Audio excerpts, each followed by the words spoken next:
அனைவருக்கும் வணக்கம். திமுகவின் முன்னாள் பொதுப்பணித்துறை அமைச்சரா இருந்த ஏவா வேலு வீட்ல இன்னைக்கு பார்த்தீங்கன்னா, பல்வேறு இடங்கள்ல அவருக்கு சொந்தமான இடங்கள்ல வருமான வரித்துறை வந்து சோதனை நடத்தியிருக்காங்க. இது மட்டும் கிடையாது. இன்னும் பார்த்தீங்கன்னா, செந்தில் பாலாஜி அவர்களுடைய உதவியாளரா இருந்த எம்.சி. சங்கர் அப்படின்றவர் வீட்லயும் மிகப்பெரிய அளவுல சோதனை நடத்தியிருக்காங்க. இதுல மறைக்கப்பட்ட உண்மைகள் பல இருக்கு. அத பத்தி நம்ம விரிவா பேசப் போறோம். இன்னைக்கு நம்மளுடைய தமிழக முதலமைச்சருக்கு கூட்டணி கட்சியில இருக்கிற திருமாவளவன் அவர்கள் வைத்திருக்கிற 3 டிமாண்ட் அது என்ன அப்படின்றதையும் நம்ம பார்க்க போறோம். மிகப்பெரிய டிமாண்டுகள்.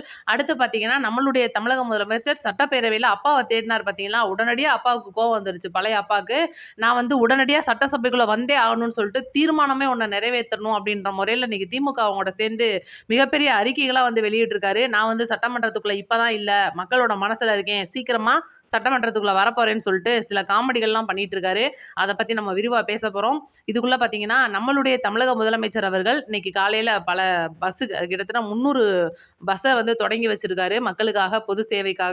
அதுல ஒரு பஸ்லயே ஏறிட்டு டிக்கெட்லாம் வாங்கி அந்த கண்டக்டரோட நிகழ்ச்சியான பேட்டிலாம் பார்க்கும்போது பார்த்தீங்கன்னா, ரொம்பவே சந்தோஷமா இருந்துச்சு. "விட்றா வண்டிய பெரம்பூருக்கு" அப்படின்னு சொல்லிட்டு டிக்கெட் எடுத்து பயணிச்சது அப்படின்றது உண்மையிலேயே ரொம்ப பேசு பொருளாவே ஆயிருக்கு. அவருக்கு மட்டும் கிடையாது, பின்னாடி வந்திருக்கிற அவருடைய அந்த பாதுகாவலர்கள் எல்லாருக்குமே சேர்த்து 16 டிக்கெட் வந்து நம்மளுடைய தமிழக முதலமைச்சர் எடுத்து அந்த ஒரு பஸ்ல பயணிச்சிருக்காரு. அவருடைய சொந்த தொகுதியான பெரம்பூர் வண்டியில 29A அப்படின்ற வண்டியில போயிருந்தாரு.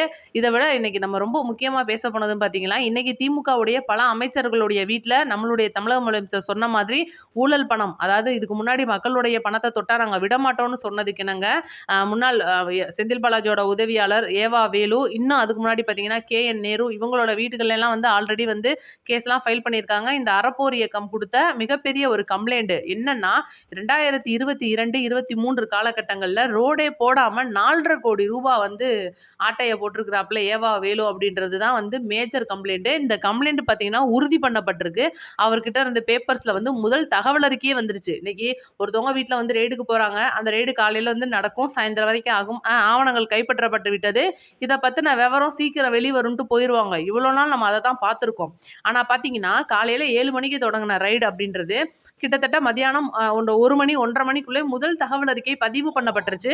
அந்த பதிவு பண்ணப்பட்ட தகவல் அறிக்கையை பொறுத்தவரைக்கும் இவர் இத்தனை கோடி ரூபாய் ஊழல் பண்ணியிருக்காரு அப்படின்ற விஷயமும், குறிப்பா அந்த அறப்போர் இயக்கம் சொன்ன அந்த கம்ப்ளைண்ட் உண்மை அப்படின்ற விஷயம் தெரிஞ்ச மறு நிமிஷம் ஏவா வேலு மற்றும் அவருடைய உதவியாளர்கள் அந்த எம்.சி. சங்கர் அப்படின்றவரு இவர் மேல வந்து பார்த்தீங்கன்னா வழக்கு பதிவு பண்ணிட்டாங்க. பொதுப்பணித்துறையில இருந்த ஏவா வேலுவுக்கு நெருக்கமான சம்மந்தப்பட்டவங்க மீது நெறைய பேர் மேல வழக்கு இன்னைக்கு ஒரே நாள்ல பதிவாயிருக்கு. இது ஒரு பக்கம் இருக்க, திடீரென ஒரு கார் அறிவாலயத்துக்குள்ளேயும் கே.என். நேரு வீட்டுக்குள்ளேயும் போயிட்டு 5 நிமிஷத்துல வெளியில வந்திருக்கு. எதுக்காக அப்படின்றத நான் விரிவா வீடியோக்குள்ள சொல்றேன். ஸ்கிப் பண்ணாம பாருங்க. அதுக்கப்புறம் பார்த்தீங்கன்னா, நான் சொன்ன மாதிரி திருமாவளவன் அவர்கள் இன்னைக்கு நம்மளுடைய தமிழக முதலமைச்சருக்கு 3 டிமாண்ட் வச்சிருக்காருன்னு சொன்னேன் பார்த்தீங்களா? அந்த டிமாண்ட் என்னன்னா, இன்னைக்கு நம்மளுடைய தமிழக முதலமைச்சர் வந்து ஏகப்பட்ட விஷயங்கள்ல திமுகவை விமர்சனம் பண்ணிட்டு இருக்காரு. குறிப்பா பார்த்தீங்கன்னா, ஸ்டாலின் அவர்களையும், உதயநிதி ஸ்டாலின் அவர்களையும் வச்சு செய்றார் அப்படின்னு சொல்லணும். அப்ப பார்த்தீங்கன்னா, இன்னைக்கு முத்தரசனா இருக்கட்டும், இந்த மார்க்சிஸ்ட் கம்யூனிஸ்டோட முத்தரசன் அவர்கள், இந்த மாரி வந்து நெறைய பேர் வந்து இதெல்லாம் பைத்தியக்காரத்தனம் அப்படின்றது ஒரு பக்கம் இருந்தாலும், நம்ம தமிழக மக்களை வந்து ஆடு, மாடு அப்படின்ற மாதிரி ஒரு பக்கம் விமர்சனம் பண்ணியிருக்காரு. எப்படி? நான் வந்து பொதுவா தான்ப்பா சொல்றேன். ஆடு, மாடெல்லாம் பார்த்தீங்கன்னா, ஒரு இடத்துல அப்படியே புல் இருக்குன்னு மேய்ஞ்சிரும். அப்புறம் அந்த பக்கம் இன்னொரு பக்கம் புல் இருக்கிறத பார்த்தா அப்படியே போயிரும். அந்த மாரி தான் இப்ப தமிழக மக்கள் போயிருக்கீங்க. திரும்ப அந்த பக்கம் இருக்கிற புல்லு காணியானோனே, நீங்க திமுகவ தான் தேடி வருவீங்கன்னு சொல்லாம சொல்லியிருக்காரு இந்த முத்தரசன் ஐயா அவர்கள். வயசானவரா இருக்கார் அப்படின்றனால அவர நம்ம வந்து பதில் பேச முடியல. ஏன்னா, அவங்கலாம் அரசியல்ல பலந்துன்னு கொட்ட போட்டவங்க, பல உண்டியல் குலுக்குனவங்க. அதனால அவங்களெல்லாம் நம்ம கடந்து போயிருவோம். இன்னைக்கு திருமாவளவன் அவர்கள் என்ன சொல்ல வராருன்னா, எனக்கு திருச்சி கிழக்குல போட்டியிடுறதுக்கு வாய்ப்பு வேணும் அப்படின்ற ஒரு மிகப்பெரிய டிமாண்டு.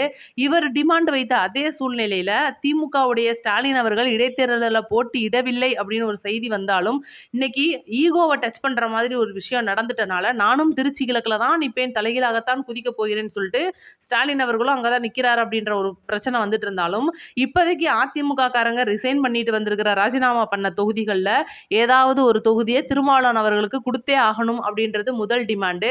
2வது டிமாண்ட் என்னன்னு கேட்குறீங்களா? சமூக நீதித்துறையா இருக்கிறதுக்கு வன்னியரசு அவர்களுக்கு விருப்பம் இல்லையாம். அந்த விருப்பம் இல்லைன்னு வன்னியரசு சொல்லலங்க. திருமாவளவன் அவர்கள் சொல்றாரு, "எங்களுக்கு சமூக நீதித்துறை தேவையில்லை. வேற துறைய மாத்தி குடுங்க" அப்படின்ற 2வது விஷயம். இவ்ளோ விஷயத்த தாண்டி இன்னைக்கு பாமகவுடைய அன்புமணி ராமதாஸ் அவர்கள் அடிக்கடி நம்மளுடைய தமிழக முதலமைச்சர ஃபோன் பேசுறதும், அவங்களுடைய எம்.எல்.ஏவான அன்பியா சௌமியா அன்புமணி அவர்கள் அடிக்கடி நம்மளுடைய தமிழக முதலமைச்சரை தலைமைச் செயலகத்திலே சந்திக்கிறதும் சில சந்திப்புகள் வந்து நடந்துட்டு இருக்கிறனால, ஒருவேளை இன்னைக்கு அதிமுக அந்த கூட்டணி வச்சு பாஜகவோட இணைஞ்சு இன்னைக்கு 5 சீட் எடுத்தாலும், அந்த 5 சீட்டும் உருப்படாம சும்மா கிடக்கு. ஒருவேளை நம்ம தமிழக வெற்றி கழகத்தில இணைஞ்சிருந்தோம் அந்த டைம்ல அப்படின்னா, கண்டிப்பா அமைச்சரவையில ஒரு பதவி கிடைச்சிருக்கும் அப்படின்னு சொல்லிட்டு இருக்கும்போது, இவங்களுடைய சந்திப்பு திருமாவளவன் அவர்களுக்கு கண்ண உறுத்திருச்சு. அதனால ஒருவேளை அங்கிட்டு சாஞ்சிருவாங்களோ, அங்கிட்டுலாம் சாய முடியாது. சாஞ்சா தான் நம்ம வந்து சங்கின்னு பட்டம் கட்டிருவோம்ல அப்படின்னு சொல்லிட்டு ஒரு பக்கம் கெத்தா சுத்திட்டு திரிஞ்சாலும், அதுக்கெல்லாம் வேலை இல்ல. சங்கி அப்படின்றதுக்கெல்லாம் வந்து நாங்க தற்குறின்ற போர்வையவே நாங்க எங்க மேல கெத்தா போர்த்திட்டு திரியிறோம். சங்கின்ற போர்வைய போத்திக்க மாட்டோமான்னு சொல்லிட்டு, தலைமைச் செயலகத்துல இருக்கிற தமிழக வெற்றி கழக சில பேர் வந்து இத கெத்தாவே சொல்லிட்டு இருக்காங்க. இவ்வளோ சம்பவம் வந்து நடந்துட்டு இருக்கு. அப்படி இருக்கும்போது, இன்னைக்கு பாமக வந்து உள்ள வந்துருச்சுன்னா, கண்டிப்பா விசிக வெளியில போயிரும். ஏன்னா, என்னைக்குமே எண்ணெயும் தண்ணியும் சேராத மாரி இவங்க 2 பேரும் சேரவே மாட்டாங்க அப்படின்றனால, இந்த ஒரு சம்பவங்கள் போயிட்டு இருக்கு. இந்த டைம்ல அமைச்சரவை பதவிய மாத்துறது, வன்னியரசு அவர்களே வந்து இன்னைக்கு திருமாவளவன் அவர்கள விட்டு கலண்டு போயிருவாரோ அப்படின்ற மிகப்பெரிய கேள்விக்குறி. ஏன்னா, தலித் இன மக்கள் 7 பேர் அமைச்சரவை கொண்ட ஒரு அமைச்சரவையா இருக்கும்போது, இது துளி கூட விருப்பம் இல்லாம இன்னைக்கு திருமாவளவன் அவர்கள் அரச வந்து விமர்சனம் பண்றாரு. ஸ்டாலினுக்கு ரொம்ப முட்டு குடுக்குறாரு. திமுகவ ரொம்ப கொடி பிடிச்சு தூக்கி நிப்பாட்டுறாரு அப்படின்னு சொல்லிட்டு ஏகப்பட்ட விமர்சனங்கள் அவங்களுடைய கட்சிக்குள்ளேயே எழுந்திருக்கு. ஏன்னா, பனையூர் பாபு, இமயவரம்பன் இந்த மாரி ஆட்கள் வந்து இன்னைக்கு விசிக விட்டு கலந்து போயிட்டு திமுகவோடயே போய் இணைஞ்சிட்டு இருக்காங்க. இருந்தாலும் ஏன் திருமாவளவன் அவர்கள் ரொம்ப முட்டு குடுக்குறாரு ஸ்டாலினுக்கு? சரியில்லையே, பின்புலத்துல ஏதோ இருக்கே அப்படின்னு சொல்லிட்டு ஏகப்பட்ட விஷயங்கள இன்னைக்கு அவங்க கட்சிக்குள்ளேயே நோண்டிட்டு இருக்காங்க. இவ்வளோ விஷயங்கள் இருக்க, இன்னைக்கு இவ்வளோ ரெய்டுகள் நடந்துகிட்டு இருக்க பார்த்தீங்கன்னா, சபரீசன் அவர்கள் திமுகவுடைய ஸ்டாலின் அவர்களுடைய மாப்பிள்ளையான சபரீசன் அவர்கள் இதுக்கு முன்னாடி திமுக ஆட்சி காலத்துல இருந்த 32 துறைகள்ல 12 துறைகள்ல ஊழல அடிச்சு, அதாவது 12 துறைகள்னு சொல்லிக்கிறாங்க. இன்னும் எத்தன துறைகள் வெளியில வரப்போகுதுன்னு தெரியல.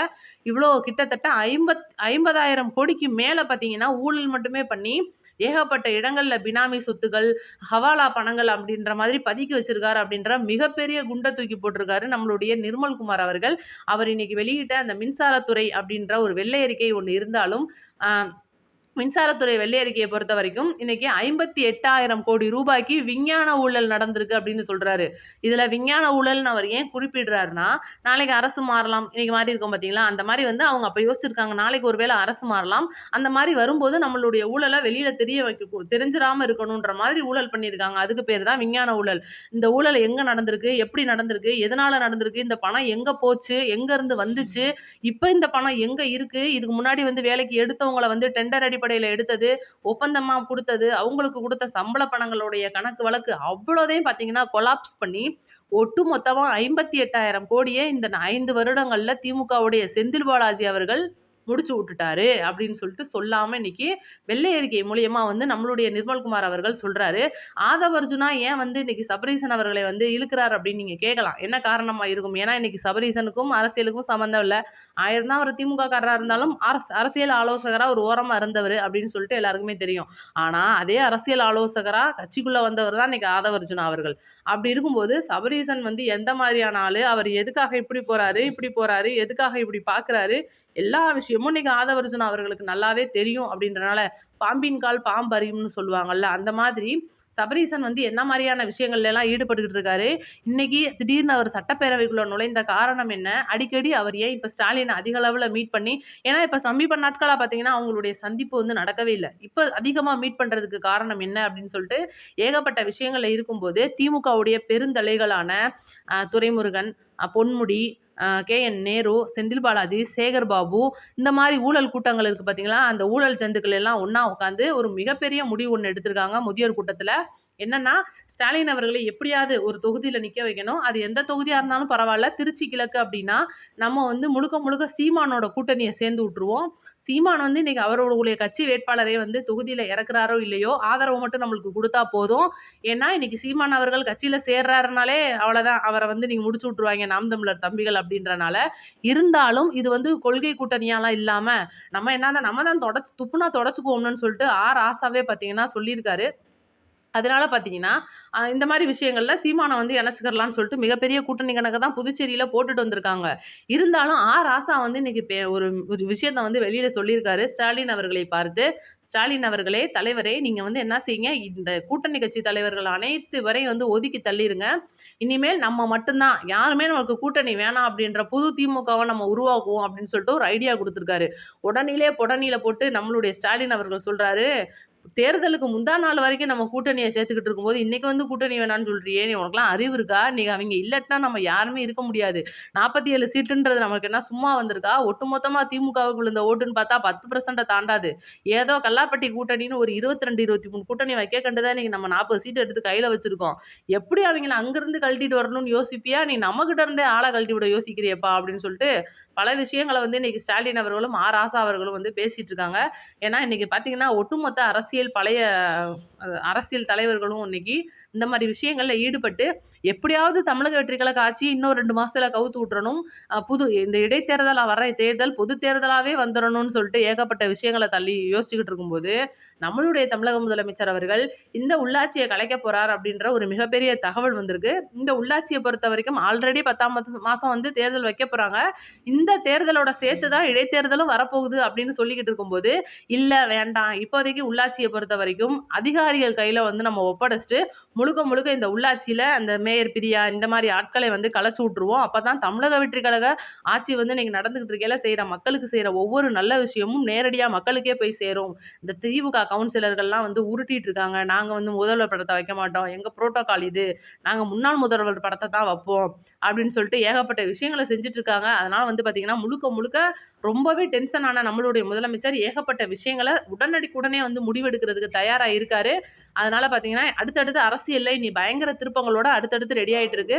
இன்னி பூரா முடிவுகளும் பார்த்தீங்கன்னா, அதிரடியா தான் இருக்க போகுது.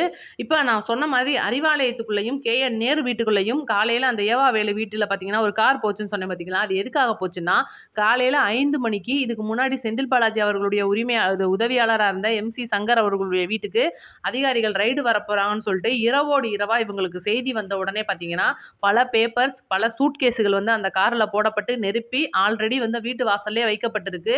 காலையில 4 மணிக்கு அந்த கார் வந்து எடுத்துட்டு போயிட்டாங்க. ஆனா ஏன் எடுத்துட்டு போயிட்டாங்கன்னு தெரியல. அதே போல அறிவாலயத்துல மிகப்பெரிய அளவுல இவ்வளோ பெரிய சூட்கேஸ் ஒண்ணு அது பார்த்தீங்கன்னா, சீக்கிரமா நீங்க நியூஸ்ல பார்க்கலாம். பெரிய அளவிலான சூட்கேஸ்ல வந்து பேப்பர்ஸ்லாம் அடுக்கி அந்த காருக்குள்ள போட்டு அதையும் வந்து எடுத்துட்டு போயிருக்காங்க. அத பத்தின நியூஸும் வந்து வெளியில வரல. சீக்கிரமா அத ஏதாவது ஒரு பேப்பர்ல நீங்க பத்திரிக்கையில ஆர்டிக்கிளா படிப்பீங்க. படிச்சதுக்கப்புறம் மறக்காம நம்ம கமெண்ட்ல சொல்லிட்டு போங்க. இந்த வீடியோவ ஒரு 4 பேருக்கு ஷேர் பண்ணி விடுங்க மக்களே. தயவு செய்து நம்ம சேனல சப்ஸ்கிரைப் பண்ணிக்கோங்க. லைக் பண்ணுங்க. நன்றி, வணக்கம். அடுத்த வீடியோல சந்திப்போம்.